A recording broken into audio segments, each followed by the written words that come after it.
نحمده ونصلي على رسوله الكريم اما بعد بسم اللہ الرحمن الرحیم السلام علیکم ورحمۃ اللہ وبرکاتہ۔ زندگی کو خوشحال بنانے والی باتیں، ہمیشہ کام آنے والی باتیں، اچھی باتیں۔ ایک اسکول ٹیچر پیپر چیک کر رہی تھی۔ پیپر چیک کرتے کرتے وہ رونے لگ گئی۔ اس کے خاوند نے پوچھا کہ کیا ہوا، کیوں رو رہی ہو؟ تو اس نے اپنے خاوند کو ایک پیپر دے دیا اور کہا کہ اس پیپر کو پڑھو۔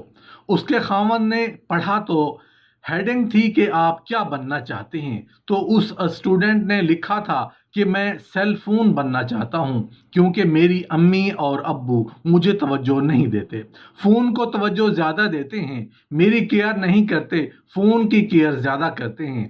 اگر اس دوران میں ان سے کوئی بات کروں تو مجھے ڈانٹ دیتے ہیں، اس لیے میرا جی چاہتا ہے کہ میں پھر سیل فون ہی بن جاؤں تاکہ میرے ماں باپ مجھے دیکھیں، مجھے اپنے ہاتھ میں لیں اور میری کیئر کریں۔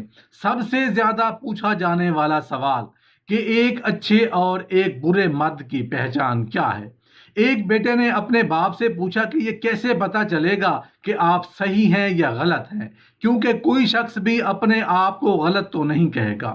تو باپ نے آگے سے بہت خوبصورت جواب دیا۔ باپ بیٹے کو کہتا ہے، اگر تمہیں یہ لگے کہ تمہاری بیٹی کو تمہارے ہی جیسا مرد ملنا چاہیے، اگر اس کا جواب تمہیں ہاں میں ملے تو سمجھ لینا کہ تم ٹھیک ہو، اور اگر اس کا جواب نہ میں ملے تو پھر سمجھ لینا کہ پھر تمہیں تمہاری ذات میں سدھار پیدا کرنے کی ضرورت ہے۔ ام المومنین حضرت عائشہ رضی اللہ تعالیٰ عنہ فرماتی ہیں کہ ایک دن نبی کریم صلی اللہ علیہ وآلہ وسلم جب تشریف لائے تو میں نے دیکھا کہ آج نبی پاک بہت زیادہ خوش ہیں۔ تو نبی کریم صلی اللہ علیہ وآلہ وسلم جلدی میں کوئی چیز اٹھا کر جانے لگے تو حضرت عائشہ رضی اللہ تعالیٰ عنہ فرماتی ہیں کہ میں نے راستہ روک لیا اور کہا کہ میں نے آج آپ کو نہیں جانے دینا۔ تو آپ صلی اللہ علیہ وآلہ وسلم نے فرمایا، عائشہ میرا کوئی انتظار کر رہا ہے۔ تو حضرت عائشہ رضی اللہ تعالی عنہ نے فرمایا کہ آپ میری بات سنے بغیر نہیں جائیں گے؟ تو آپ صلی اللہ علیہ وآلہ وسلم نے فرمایا، اچھا بتاؤ کیا بات ہے؟ تو حضرت عائشہ رضی اللہ تعالی عنہ نے فرمایا کہ میرے والد حضرت ابو بکر رضی اللہ تعالی عنہ نے کہا تھا کہ عائشہ جس دن حضور کو خوش دیکھو تو اس دن ان سے دعا کروانا۔ تو نبی کریم صلی اللہ علیہ وآلہ وسلم نے ہاتھ اٹھائے اور کہا کہ اے اللہ، عائشہ اور ابو بکر کو عزت والی زندگی عطا فرما، ان کا حساب قیامت والے دن آسان فرمانا، اے اللہ ان کو بغیر حساب کتاب کے جنت عطا فرمانا۔ نبی کریم صلی اللہ علیہ وآلہ وسلم نے جب دعا کی تو فرمایا کہ عائشہ آپ خوش ہو؟ حضرت عائشہ نے کہا اب میں بہت خوش ہوں۔ تو حضور جانے لگے تو لوٹ آئے اور فرمایا کہ عائشہ میری دعا سن کر رو رہی ہو؟ مجھے قسم ہے اللہ پاک کی، میں اپنے ہر امتی کے لیے یہ دعا دن میں 2 مرتبہ ضرور مانگتا ہوں۔ سبحان اللہ۔ اللہ تعالی ہم سب کو اپنے نبی کریم صلی اللہ علیہ وآلہ وسلم کے نقش قدم پر چلنے کی توفیق عطا فرمائے، آمین۔ محترم ناظرین، اللہ تعالیٰ نے ایک مرتبہ حضرت موسیٰ کلیم اللہ علیہ السلام سے فرمایا کہ آپ کی قوم میں جو سب سے نیک آدمی ہے اسے ڈھونڈ کر میری بارگاہ میں لاؤ۔ حضرت موسیٰ علیہ السلام جسے سب سے زیادہ نیک سمجھتے تھے اسے اللہ کے حضور پیش کیا کہ یا اللہ پاک یہ سب سے زیادہ نیک ہے۔ یہاں پر ذرا سمجھنے اور غور کرنے والی بات ہے کہ جسے حضرت موسیٰ علیہ السلام نیک کہیں وہ کتنا نیک ہوگا۔ اللہ پاک نے حضرت موسیٰ علیہ السلام سے فرمایا اب اسی بندے کی ڈیوٹی لگاؤ کہ یہ اس قوم میں جو سب سے زیادہ گنہگار ہے بندہ ہے اسے ڈھونڈ کے لائے۔ آپ علیہ السلام نے ڈیوٹی لگا دی تو وہ عرض کرنے لگے حضور 3 دن کی مہلت دیں، میں بندہ ڈھونڈ کر لے آؤں گا۔ 3 دن 3 راتیں گزر گئیں، آنے کا وقت آیا تو اسی نیک آدمی نے کیا کیا؟ اپنے گلے میں رسی ڈالی اور اپنے ہی ہاتھ سے پکڑ کے لا کر حضرت موسیٰ علیہ السلام کے دست مبارک میں دے کر کہا حضور 3 دن کی کوشش کی ہے، سب سے زیادہ برا انسان میں ہی ہوں۔ محترم ناظرین، عورت ہمیشہ ماں باپ اور شوہر کے گھر میں فرق رکھتی ہے۔ ماں باپ اگر کوئی پابندی لگائیں تو ان کا حق ہے، اور اگر شوہر پابندی لگائے تو یہ شک کرتا ہے۔ ماں باپ کے گھر کی صفائی کرے تو رانی، اور شوہر کے گھر کی صفائی کی جائے تو نوکرانی۔ ماں باپ اگر کھانے کو کچھ دے نہ سکیں تو ان کی مجبوری ہے، اور اگر شوہر کچھ نہ دے سکے تو ظالم ہے۔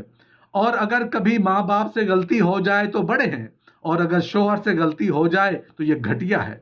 ماں باپ کی باتیں سب سے چھپاتی ہیں اور شوہر کی باتیں آس پڑوس محلہ رشتہ دار حتیٰ کہ ماں باپ تک کو بتا دی جاتی ہیں۔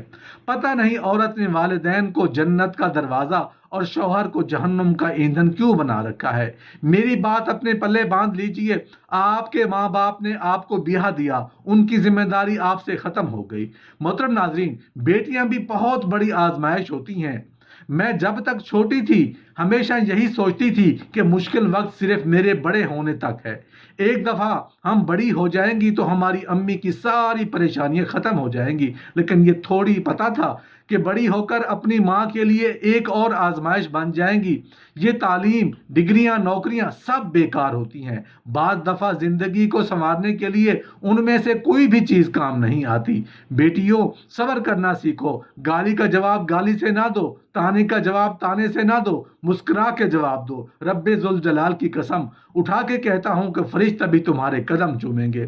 محترم ناظرین، جانتے ہو بڑھاپے کی پہلی نشانی کیا ہے؟ بالوں کا سفید ہو جانا؟ نہیں۔ یادداشت کمزور ہو جانا؟ نہیں۔ چہرے پر جھریاں پڑ جانا؟ نہیں۔ گنجا پن ہو جانا؟ بالکل نہیں۔ جس دن آپ کی بیوی آپ پہ شک کرنا بند کر لے، سمجھ لو آپ بوڑھے ہو چکے ہیں۔ محترم ناظرین، نبی کریم صلی اللہ علیہ وآلہ وسلم نے فرمایا، 3 کام کرو تمہیں فائدہ ہوگا۔ حضرت عبد الرحمن ابن عوف رضی اللہ تعالیٰ عنہ فرماتے ہیں، میں نے اس حدیث کا تجربہ کیا اور آپ فرمایا کرتے تھے کہ مجھے اللہ کی عزت کی قسم، جو میرے نبی کریم صلی اللہ علیہ وسلم نے کہا حق اور سچ ہی کہا ہے۔ نبی کریم صلی اللہ علیہ وسلم نے فرمایا، صدقہ دینے سے مال کم نہیں ہوتا۔ میرے محبوب فرماتے ہیں تو اللہ تعالیٰ کے راستے میں 1 دو، وہ تجھے 700 گنا کر کے واپس عطا فرمائے گا۔ نبی کریم صلی اللہ علیہ وسلم نے فرمایا، جس طرح صدقہ دینے سے مال کم نہیں ہوتا، اسی طرح معذرت کرنے سے عزت میں کمی نہیں آتی۔ مزید فرمایا کہ تو رب کی رضا کے لیے عاجزی کر، تیرے نبی کا وعدہ ہے اللہ تجھے عزت عطا فرما دے گا۔ تو اللہ کی رضا کے لیے جھک جا، عاجزی اختیار کر، سادگی اختیار کر، پھر دیکھ تجھے کیسی عزتیں نصیب ہوتی ہیں۔ محترم ناظرین، حضرت علی رضی اللہ تعالیٰ عنہ سے کسی نے کہا تھا کہ میرے دل پر بوجھ پڑا رہتا ہے۔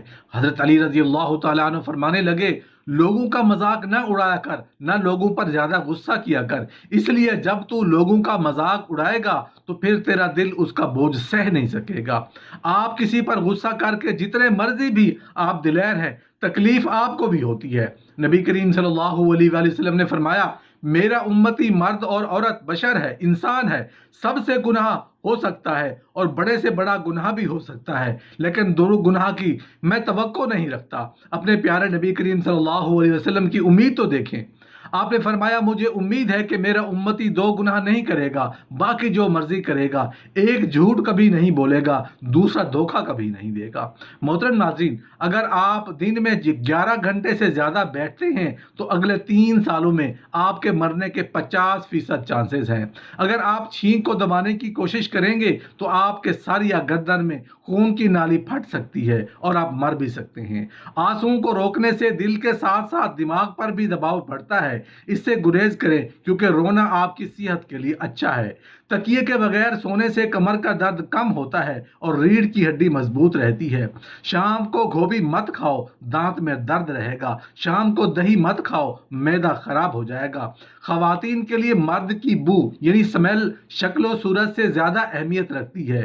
جتنی تیزی سے آپ کھاتے ہیں، آپ کا وزن بھی اتنی ہی تیزی سے بڑھتا ہے۔ خواتین ان لوگوں کے سامنے اونچا بولتی ہیں جنہیں وہ پسند کرتی ہیں۔ جب خواتین آپ سے اپنے مسائل کے بارے میں بات کرتی ہیں تو وہ حل تلاش نہیں کر رہی ہوتی، وہ صرف یہ چاہتی ہیں کہ کوئی انہیں سنے۔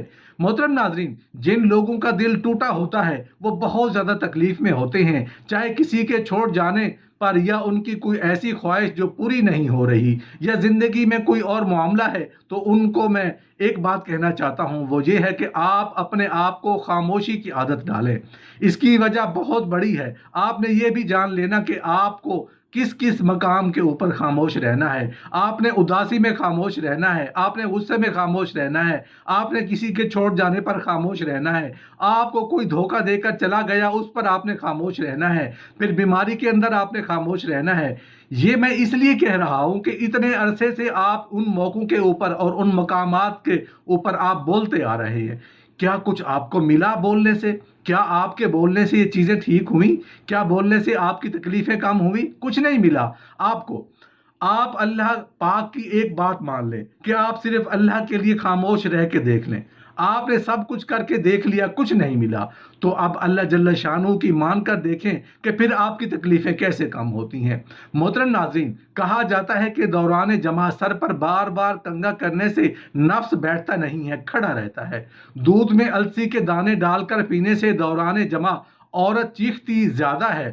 وقتی طور پر عضو کو لمبا کرنا ہے تو چکور کے انڈے کی سفیدی عضو پر لیپ کر دو تو عضو لمبا ہو جائے گا۔ محترم ناظرین، نسوانی حسن میں اضافہ، بریسٹ سائز بڑھانے کا ٹوٹکا، بریسٹ ٹائٹ کرنے کا طریقہ۔ محترم ناظرین و سامعین، کچھ کچن میں موجود مسور کی دال آدھا کپ لے لیں، پانی کو نیم گرم کر کے مسور کی دال اس میں ڈال کر رکھ دیں۔ جب آپ کو محسوس ہو کہ مسور کی دال نرم ہو چکی ہے تو اس کا پیسٹ بنا کر اپنے بریسٹ پر اس پیسٹ کا لیپ کر دیں، کم از کم آدھا گھنٹہ لگا کر کسی اچھے صابن سے دھو دیں۔